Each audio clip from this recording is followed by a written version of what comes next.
I won't tell you. I think once he forgets. We're back here in our virtual. Okay. Okay. So we will call to order the continuing nurse education and IV therapy committee today. And we don't have an on-site packet to review. Are there any additions or revisions to the agenda? Announcements? Okay. So everyone had the minutes from last meeting in their packet. Are there any edits or changes?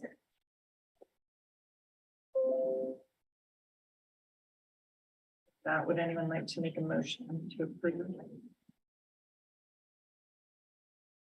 I'll make that motion. Approve the minutes. I'll second. Motion made and seconded. Any discussion? All those in favor say yes. Yes. Anyone opposed, say no. Good. So approved. We'll move to unfinished business. Carol, do you have an update on CNE regulations? Yes, I do. Just to let you know, the CNE regulations right now are still in the 60-day comment period, and our hearing is on April 7th. And the comments that I've received and reading back through it, I think it's just interpretation. And I'm sorry, I didn't bring it, but anyway, it talks about like for ACLS and those certifications that they can only get 15 credits for their renewal. What they're thinking that means all of those together for 15. I took it to mean each of those could be 15 because they're done at different times. And so I think that will be some education to do because it does say each in there. But anyway, that has been the biggest question that has come to me in comments. I don't probably anticipate a whole lot in the public hearing, but I will then in the June board packet, I will have all of the comments. And that's the time in which they can take whatever action that they want on them. So I think we're getting close. Great. And CE broker. CE broker, we're getting close on that one too. We had just had a couple of things to work out as far as data transfer and things like that. And I think we're very close to getting that. Some of it's not going to be quite as easy until we get an upgrade to our system, of which we're hopefully in the process of getting approval for that. But after that, I think it's just going to be a lot of education when it comes up. Because like all of the CNE providers, everything will go through CE broker. They will fill out their applications on CE broker, no longer with us from our website. But then we will be notified that there's one out there to review. They're not going to do it for us, but their site's going to be the avenue that everything's going to go through, if that makes sense. But they will not be paying CE broker. They will be paying the Board of Nursing, just to be clear about that. So I think there's a lot of education. The CNE providers also have the option, and I don't know how well this is going to go over, but they have the option to put their courses in CE broker. And then when someone takes their course, that is recorded in CE broker right away. And the nurse does not have to then scan that certificate and upload it or anything like that. Now, that probably is a little bit more work. They may feel in the long run it's better because I think also their courses may be advertised on there because depending on the tier that you're at, they have CE content on there that you can say, okay, I want advanced practice. It does a search, it only brings up advanced practice. That's all you're going to see. So you could get your CE out from CE broker if you wanted to. So there's just there's gonna be some interesting things. The IOAs will go through CE broker, but again, they will not approve them. We will get notified. So we're just still trying to understand. But I think we're very close. I saw the advertisement and newsletter, but they start to get out there. Probably the most comments that I've read, and again, this is just kind of a misunderstanding, is some nurses feel like this is kind of being pushed down their throat. And again, you know, I try to stress, the nurse gets a free account, but that account does not become active until the nurse goes and puts her information in. You know, otherwise, it's an account that would just sit there forever if they don't want to use it, but there are some advantages of them utilize it. So I think just the pros and cons, and they need to understand that once it goes live. And there's other people that, I think this is wonderful. We should have done this years ago. So with the continuing, like, with the CNE approval from the providers, then will someone from the board just have to pull those down for our review process here? Like, Yeah. so those are all through there. Got it. Yeah. Right now, they come through an application called Web Buddy on ours.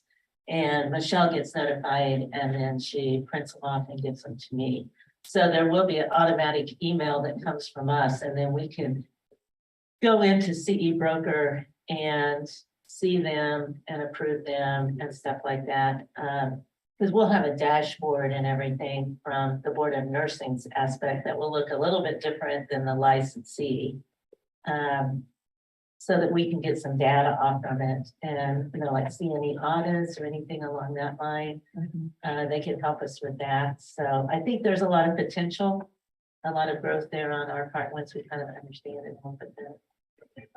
Will CE broker make sure that each piece of the application is turned in? Well, you know, that's a question we brought up to them. And I think they will be able to do a better job of the certain attachments, because right now they go into our Web Buddy and then the application is there, but then the attachments, they just put attachments in there, and it doesn't check to make sure that this is the right thing. It doesn't do that. So that's why we run into so much back and forth and back and forth. So I'm thinking CE broker can probably do a better job of it than what we have now.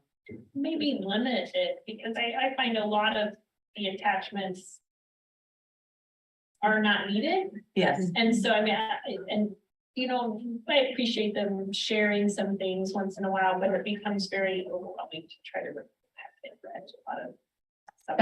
well, I should tell you this, but we take out stuff before the packet ever gets to you guys. I feel for you. We try to. Thank you for that. We try to get it down as slim as we can. Yeah, sometimes it's kind of interesting.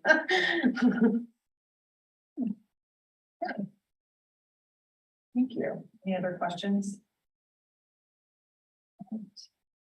We'll move on to business, the IOA statistical report. Yeah, this is on page 6 in your packet, and you'll see it's on here. I just wanted to let you know for like 2022, the total, like 82% of the IOAs were approved. I mean, the majority of IOAs get approved. The ones that probably don't get approved are the ones in which they don't need to submit one because they don't read the certificate that says it's approved by ANCC or, you know, some of those national organizations. And so they went through the whole work of submitting the IOA, but it wasn't really necessary because we already accept that.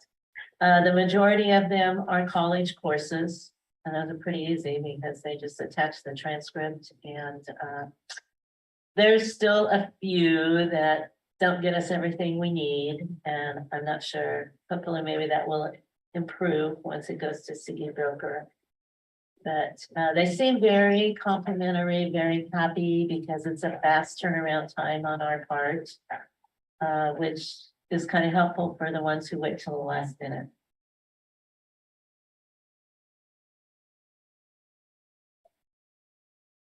Okay, so we'll move to long-term provider 5-year renewals. We'll start with Credo Health. And that was Andrea, Juliana, and Melanie. I thought it was a very thorough packet. The only question I had on it was they were giving 30 minutes. And I wondered, have we said we can do that yet? I thought it said in there they weren't being partial. It's like hours. Minimum time for activity per discipline. It says 30 minutes on page 12. Well, it's 41 of ours, but 12 or 17 of their packet.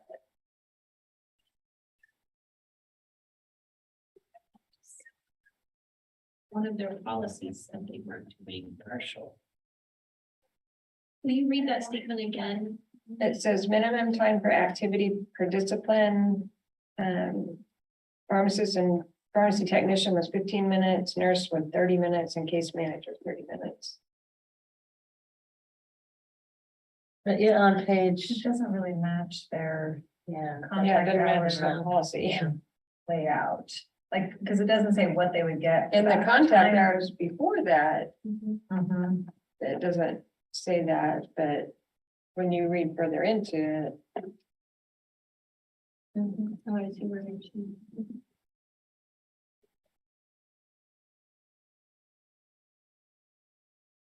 So maybe we can ask for clarification.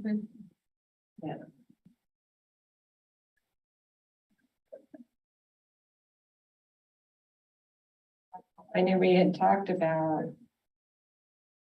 I don't know, a couple meetings ago, whether or not we should allow shortened time, but I don't think we ever got that approved. I was thinking,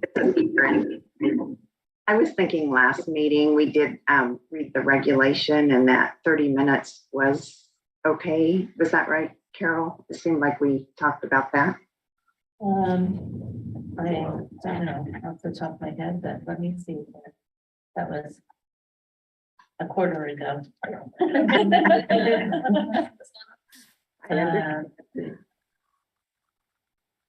I think there is something in there that, let me find it real fast. And I don't have the regulations in front of me to, I'm scrolling through here.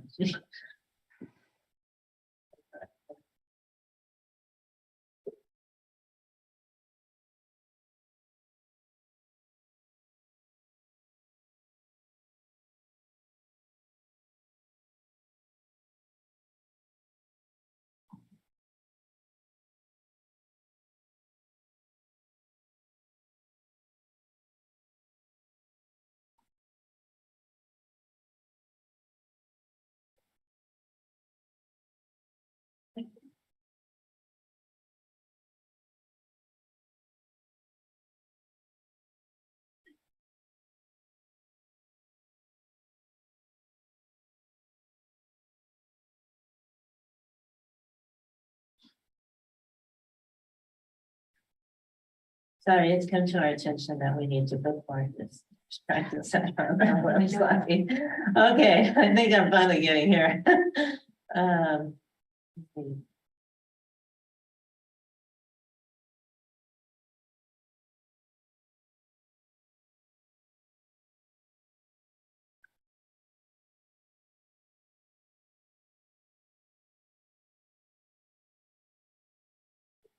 Credit for fractions of hours over 30 minutes to be computed for the contact hour. and I think that was part of the cleanup language with the new regulations was because it said over 30 minutes. So we said 31, but now the new cleanup was going to be 30 minutes or more, if I'm recalling correctly. Let's see, I have the one here of the new one, so let me see here.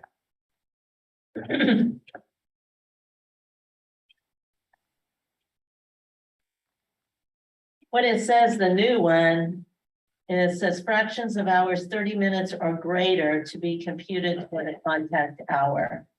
So they could be able to do 30 minutes then. That's the way I take it. Is that how everybody else takes it? Okay. Yeah. And then their 1.2 contact hour for 60 minutes. That's 60 divided by 50. That's about right, isn't it? Yeah, because for nursing, it's not. Yeah. It's 50 minutes, not 60. Yeah. 1.2 sounds pretty right. Yeah, 1.2. I guess I'm figuring them wrong where I gave them then. Because I give them an hour for an hour. Yeah, see, for nursing, it's on 50 minutes, not 60 minutes, which is different than some of the other ones that they submit in the IOA. So they end up getting more hours, so they're very happy with it. I will correct that at my place then. Yeah, that's the only thing I noticed about it. I move to approve the long-term provider 5-year renewal application for Cradle Health. And I'll second that. It's been moved and seconded. Any discussion? All those in favor say yes. Yes. Yes. Anyone opposed, say no. Okay. Provider is Republic County Hospital.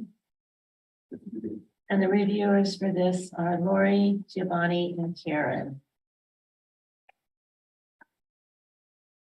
I did have an opportunity to review the package. I was very impressed how organized the package was and how easy it was for me to navigate, like the papers. So I thought it was very thorough, very clear, exactly what we needed. I agree. The only thing I noticed, and if somebody wants to double check to make sure I didn't miss it, I think it was page 194 and 195 on the certificate, I believe, that they were missing, or maybe it was the roster, they were missing their address, the provider's address and the coordinator's name. Oh, on the roster. Yeah. And I'm presuming it wasn't there and got covered up. This was one where they submitted the roster with the names and everything on it, even though we tell them not to. So I went back and said, could you please just send us a blank roster? And this is what they sent back. So I kind of gave up after that. But that's a good point. Yeah, and that was all I thought it was very complete too. One thing I saw on the pediatric pain management is some of those bibliographies were over 20 years old. But because it looks like it's something they've used for quite some time, maybe. But that was the only thing.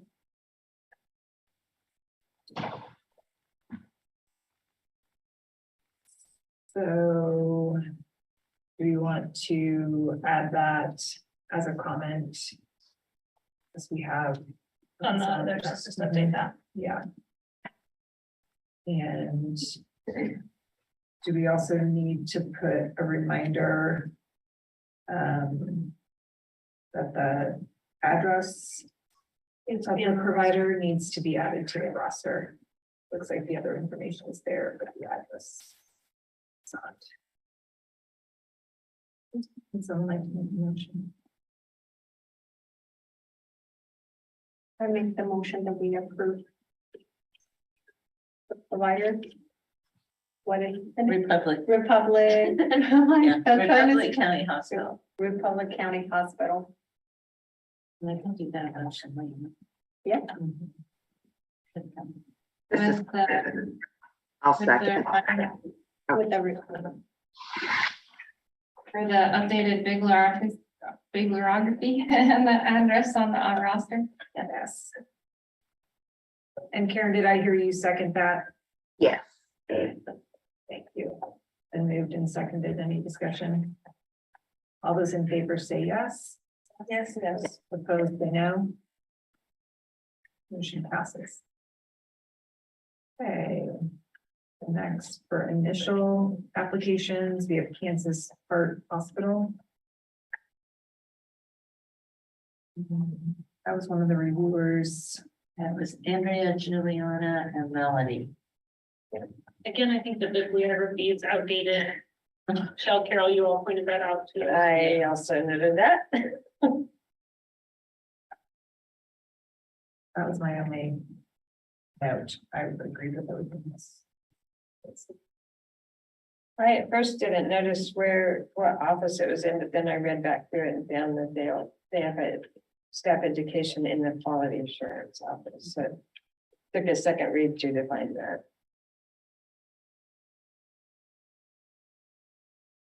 But otherwise, I think it looks great. Well, and their bibliographies.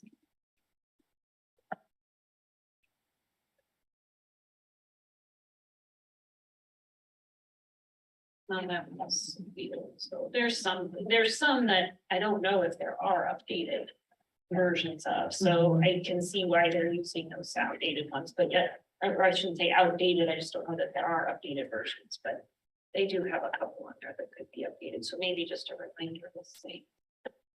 I think that brings a question that I have, if you don't mind if we ask me. You know, in the changes that are out there, it talks about classic, reference, different than just reference or bib or something. I can't remember the exact terminology. So how are we going to know whether that's considered classic or it's just outdated? I mean, am I missing it, or how are we gonna be able to? Cause it's not black and white, like it's not this many years, this, or That's right. or And this some of course them- is this. yeah, unless you know those books and stuff, you might not know that that is considered a classic and there's nothing newer out there. I don't know. To me, I think it would be okay to ask the question, to always ask the question if we aren't sure. And if that's what they came back with as their response, then you would feel better about how they put the bibliography together, right? Like, Yeah, okay, we can ask them to define that for the courses. no, that's a great idea, because I can see that being a problem on our end sometimes when we're looking at it. I had a question similar to that one, and I can't remember which one it was I was looking at, but it was an eye one. They were talking about eyes, because it was like a wiki journal. I was like, how do we use that? Because we was always guided away from Wikipedia or any of that as a real Credible source. Yeah. And really, you're kind of leaving that up to the presenter, aren't you? To say that they consider that a credible source, or am I wrong? Well, when I typed, because I went to type it in, because I was like, really? You're putting a wiki as a source? But I typed it in and it actually is all written by eye specialists. It wasn't your typical wiki source, you know? So, but anyways, yeah, I looked at that source thinking, okay, that's not corrected. So, yeah, I could see why that. We have to kind of ask about some of those things. I move to approve the initial long-term provider application for Kansas Heart Hospital with a reminder to utilize updated bibliography sources. I'll second that. Thank you. It's been raised and seconded. Any discussion? All those in favor say yes. Yes. Anyone opposed, say no. Motion passes. Then we have our last application with Sarah E. Jorgensen. And the reviewers here were Lori, Giovanni, and Karen.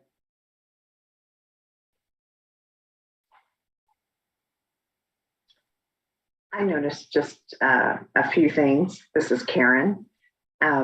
That the calculations, and Carol, I think you had noticed that too, the calculations weren't figured right. It looked like they figured it on a 60-minute hour instead of a 50. So those were off. I also noticed on the certificate that the signature of the individual responsible for the providership wasn't on there. And on the evaluation template, objectives were not evaluated.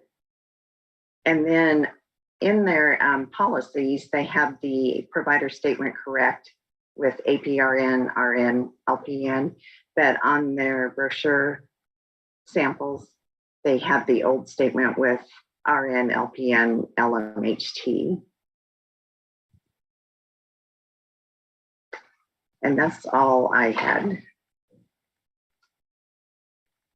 So something that I noticed on the package that I want to thank you, Carol, for including was that email that you sent back to this provider requesting the additional information on the package. I did see the email that you sent and immediately went back and checked that everything that you had requested were included in the package. I did notice that the curriculum or the experience for the instructor was very, very, just, there wasn't a lot of detail. It just seemed like they did it very quickly. So, I mean, I wish there was more information, to know, the back experience of the instructor providing the CNE. I think you pointed out on the thing as well, like, there's no license number on the certificate as well.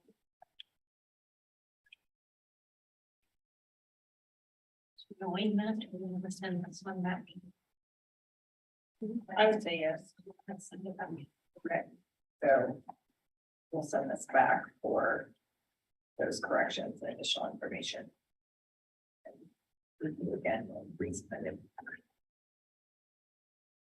Okay. So we'll move on to 5-year legislative review. Can I ask one question before we move on? Sure. Sorry, just trying to type here while I was doing it. I just, this kind of plays in a little bit of what Giovanni was talking about. I think I struggle, and I think maybe Michelle does a little bit too, when these are submitted and they're missing stuff, because when I reach out, or she reaches out, they're like, yeah, I was just kind of waiting for you to tell me what was not there. And I'm like, so, and then we sometimes go back and forth before we really get everything that's needed, even though they've got the approval checklist. And truly, if you just go down that checklist, you're gonna have all the information. And it's very detailed. It's not. It is. Gray area. Well, I was beginning to wonder if there wasn't enough explanation on there's plenty of it. Oh, yeah. Yeah, so I was reading through the draft regulations that we have out there, and it says for long-term provider, if an application has been reviewed once and found deficient or has approval pending, that this applicant shall submit all materials required by this at least 2 weeks before the next board meeting. If the application does not meet all the requirements, or the prospective coordinator does not contact the board for an extension on or before this deadline, the application process will be considered abandoned. So that to me sounds like, okay, I review this, and what I usually do is take that approval checklist and I highlight in yellow what they're missing, and I just send it back to them and say, you're missing everything that's highlighted in yellow, so you need to submit it.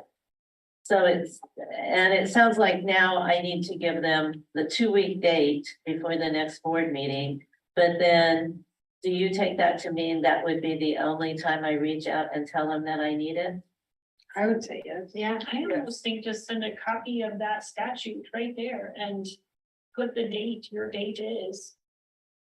Here's your highlighted list, which is more than what you're required to provide them. Yeah, because sometimes it's just like, they really wait for us to tell them what's missing, and sometimes there's a lot missing. And then what it says for single offering approval, and be aware that you guys do not see those we just approve in the agency, and there's a fair amount. I have like 8 or 9 on my desk right now. It says, if the application for single offering has been reviewed and found deficient or has approval pending, the coordinator shall submit all materials required by this regulation before the date of the offering. And see, they have to submit the application to us 30 days. We have to receive it 30 days before their offering date. And usually we get it 30 days before their offering date. So I just want to make sure, again, if I notify them the very same way that you talked about, they don't give it to us, you know, and they call me in a panic the day before they're supposed to give it because they just now realized that they never heard back. And it's like, well, so I'm just, I guess, clarifying how much you expect us to do here versus.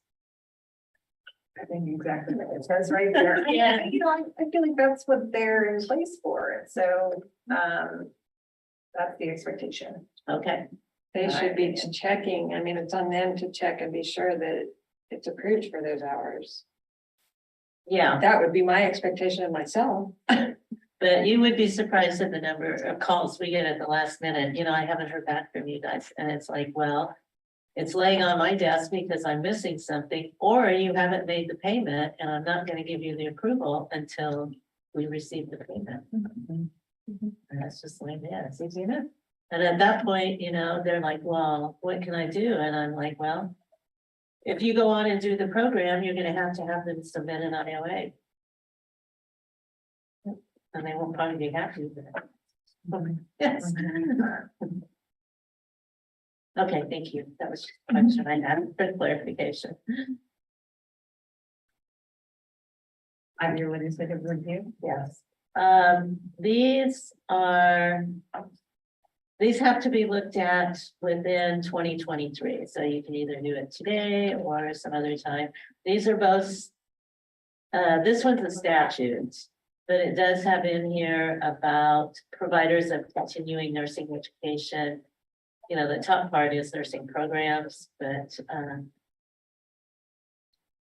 you know, and this being a statute, they're always a little bit broader, and then the regulation kind of takes more of the meat in it, so to speak.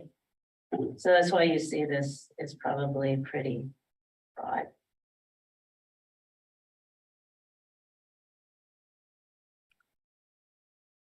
And I think it's okay to mention that, as Carol said, we could choose to take some time, review it, we have it, come back and be ready to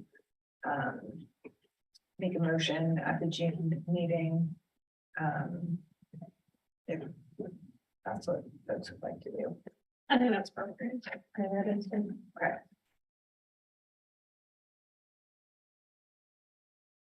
And then the next one, the 60-16-102, that is the scope of practice for LPNs performing IV therapy. Because now since we kind of took IV therapy out of the practice committee and put it with this one, because it made a little bit more sense, because a lot of the IV therapy also do CNE and stuff like that. You'll start seeing the IV therapy stuff. So that's why you may not have seen this in the past.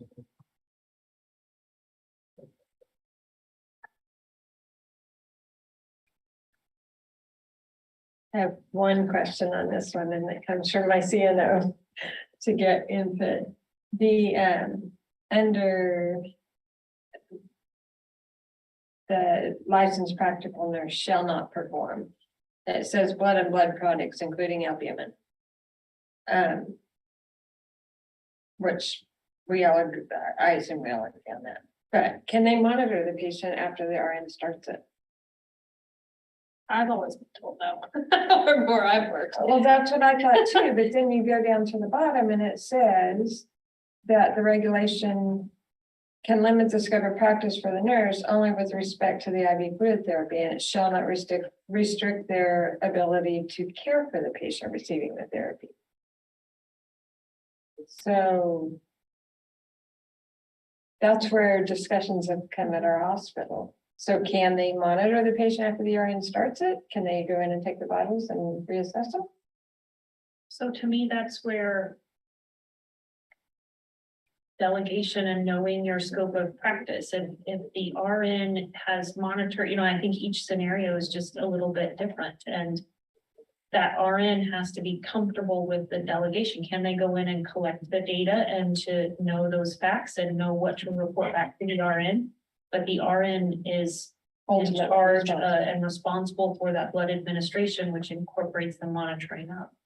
And so, you know, if the patient is not tolerating that blood infusion well and the RN does not keep up on that, then that's on the RN. But if they have tolerated it well, we're on our last final check and the RN is comfortable delegating that and then that, and I think that's where you get into that. The scope of practice document is written to support the practice and not a checklist. But that's my comment, that's my Right. personal. And that's why there's discussions back and forth. Well, I think they could do it after the first hour because then you know whether or not there can be a reaction at any point in time. Yes, But I mean, that's my feeling. There can be a reaction at any point in time. absolutely. But it's gonna happen whether or not the RNs in there or the LPNs in there. So it's like, ooh, I don't know. I think it's I can having a definitely ask them. healthy relationship between the two clinicians to, you know, and as long as that's there and that communication and then that's what the scope is asking for, in my opinion. I'm not giving legal advice, I'm not an attorney. Full disclaimer there. That's our just. Yeah, it's just, I mean, that's why a lot of this is open to perception of how this reads. So that's why I said, I don't know, I can ask. I don't know. I think what Juliana said is very true. Yeah, it's, I mean, what we see, nurses don't realize sometimes RNs is when they delegate something out to an LPN or a CNA or something like that, out of their practice, they're still responsible for it. Absolutely. Yeah, and if something happens, that's who we're going to, you know, so. That patient's not gonna be assigned an LPN. No, that's Or right. should not be. Should not be, yeah. But that, and I think that's why the scope of practice is not written as a task list, and you'll never find a list of things. This is what the LPN can do, and this is what the RN can do, because it is very specific to the patient and the patient's needs, and that RN's comfort level with the relationship with the LPN, just as the APRN's comfort level with the RN. And so I think there's that healthy relationship that has to exist. Well, even the Trust. setting, I mean, In versus the setting. critical access. Absolutely, absolutely, absolutely. And this is a critical access situation, so, yeah. Okay. So what do? If you want to wait and review this in June, or if you're ready to approve this the way it is, it's up to you all. It just has to be looked at and approved sometime in 2023. I don't have a problem making a motion on this one. I don't know if there's one more time to review this one, but this one. I don't see any changes. that need to be made. So I move to approve KSA 60-16-102 as written. For a second. I'll second. Yep. Okay, it's been moved and seconded for discussion. All those in favor say yes. Yes. Anyone opposed, say no. Motion passes.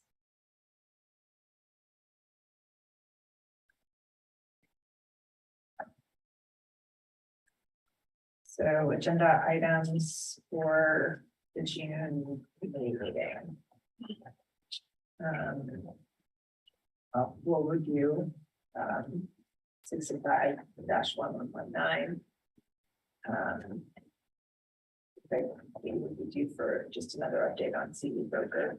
Hopefully, and yeah, hopefully it's in, we have it in place by then. And comments from the regulations.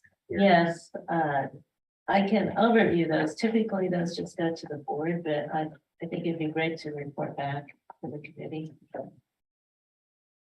How that went.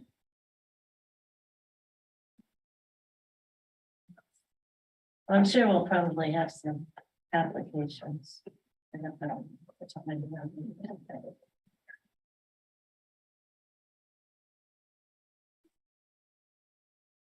Items. Our adjourned. Quickest meeting. Good job, Andrea. We like you more now.